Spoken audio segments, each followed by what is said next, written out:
I'll tell you what I really, really want. So tell me what you want, what you really, really want. I wanna really, really, really wanna say.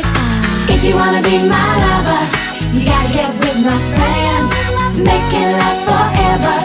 Friendship never ends. If you wanna be my lover, you have got to give. Taking is too easy, but that's the way it is. What you think about that? Hi, and welcome to Cooking with Paige and Sydney. Today we will be making gluten-free banana muffins. It's from one of our favorite brands of gluten-free mixes, Simple Mills. Today you will need 2 eggs, 2 tablespoons of oil. We used vegetable oil. 1 cup of water, and we're just going to throw some powdered sugar on once the muffins are baked. And also, we have a secret ingredient. Stay tuned at the end of the video to see it. We also have another video showing you how to make our secret ingredient. So go check that out after this video. I'm going to link down in the description.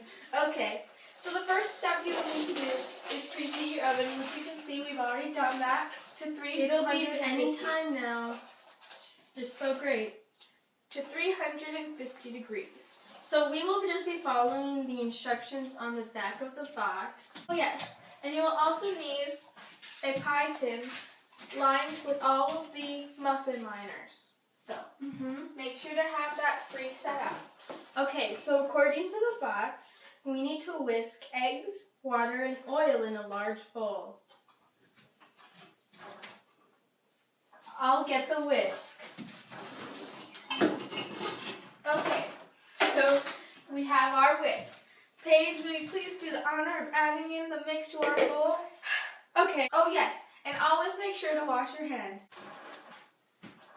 You're not going to have again. Or just rinse them off.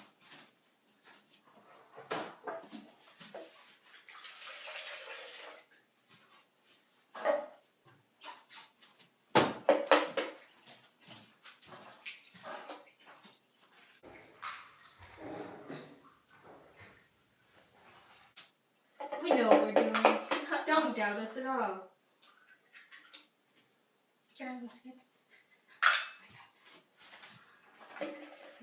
And then we whisk.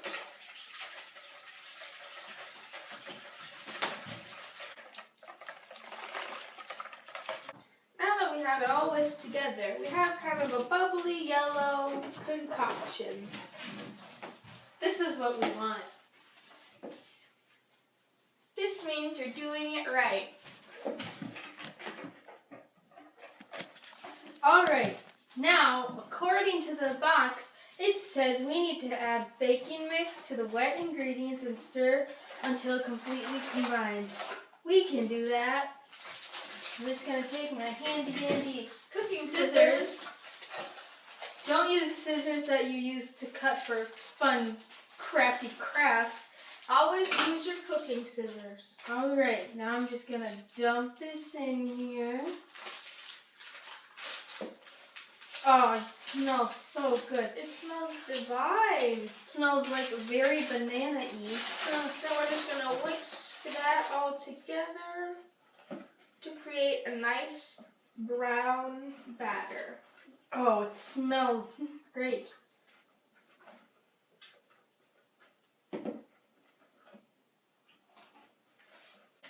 I always think it's better to do all of your mixing by hand, but if your hand tends to get tired, go ahead and use an electric mixer.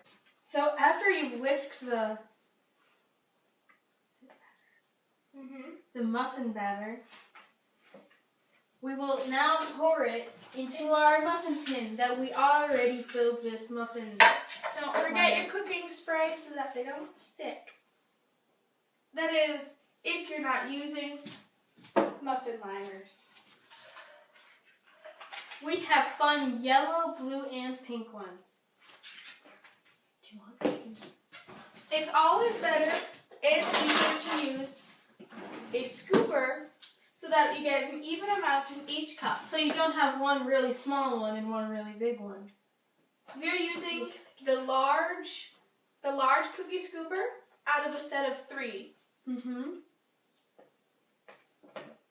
So you just Scoop it up and scrape it against the bowl. And then you just scoop it in. It's not high enough. It'll rise. What's this too?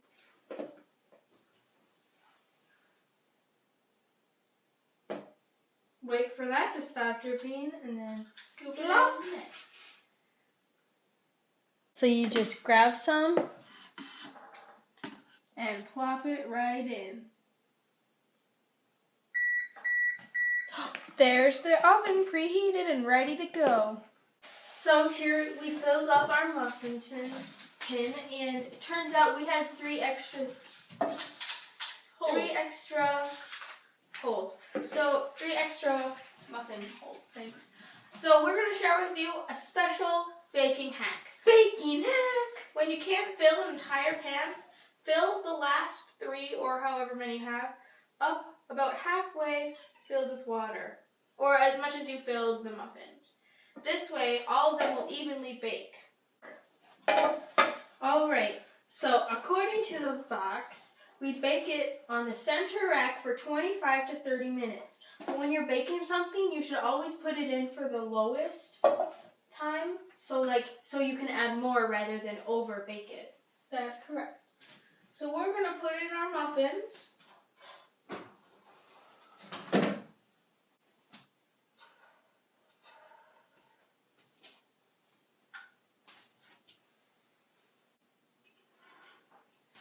Alright, in they go. I turned on our oven light so we can peek every few minutes. Now I'm setting our timer and we will be back in 25 to 30 minutes. Well, there's the muffins. I'm going to turn off the timer now and take my toothpick and I'm going to check it and poke it right in. What? Right in the middle. And if it comes out clean, then that means they're done. Cindy's going to do this so we don't burn ourselves with the water because it is very hot. Now we're going to close up this oven here. And there you have it. We're just going to let these cool for a little bit. They look very delicious. Aren't those just amazing? So I'm just checking and it comes out clean. Looks like the water's done. And okay, so we're gonna come back in maybe 10 minutes, and once they're cool, And don't forget to turn off your oven. yeah, you don't want to burn down the house. Yeah, and then we'll decorate them and see how it goes. Now that our muffins are cool, you're going to take them out of the tin. So they can just cool more now that they're not as hot. And then we're going to put on our special ingredient and Which our is powdered sugar. But it's our special home recipe invention called cookie putty. And it's just a simple way to frost your cookies or muffins Or anything. or anything that you really want to frost. And it's really easy to make, and if you want to learn how to make it yourself, go ahead and head on over to our Link in video the description down below. on how to make your own cookie putty. Okay, so now that our muffins are completely cooled, we are now going to add on our cookie putty, which all you have to do is just scoop it up and just kind of pat it right on down. Yes, it's very sticky. Which is good. And we're just putting a little dollop on each one. Well, I am, and then Sydney is just going to pat it down. Pat it down and spread it all over with just your finger. It's not too sticky so that it won't just stick on your finger, but it will stick on the muffin and look like a very good frosting job.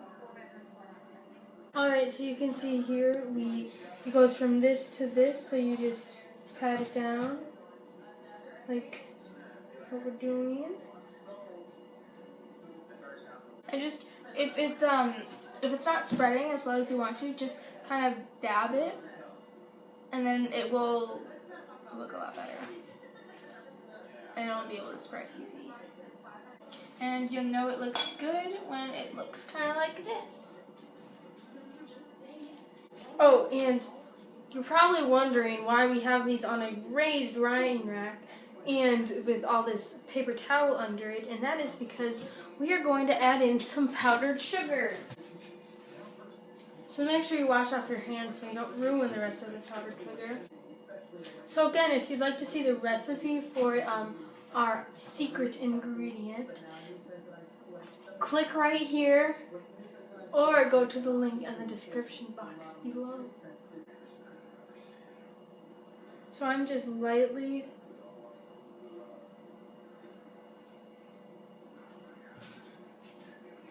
putting it on because we don't want a lot because it's already pretty sweet from the the cookie putty,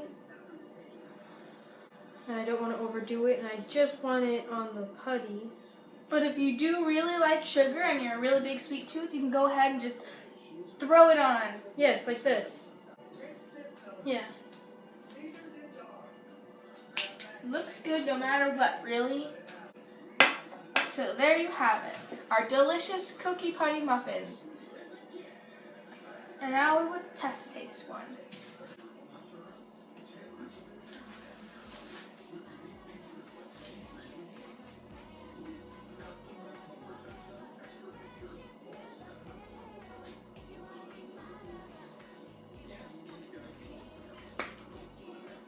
Oh my gosh. Do you know what this is? Gorgina. Gorgina. That is so good. It tastes just like a chocolate chip muffin. So many levels of flavor and it's so good. It's so delicious. And it even has a brilliant presentation, just perfectly swirled. This is great for birthday parties. It's a healthier option. Gluten-free. It's really good. 10 out of 10 would recommend. Tune in next time where we make chocolate muffins. Thank you. From A to Z, you wanna get with me? You gotta listen carefully. We got M in the place who likes it in your face. You got G like MC.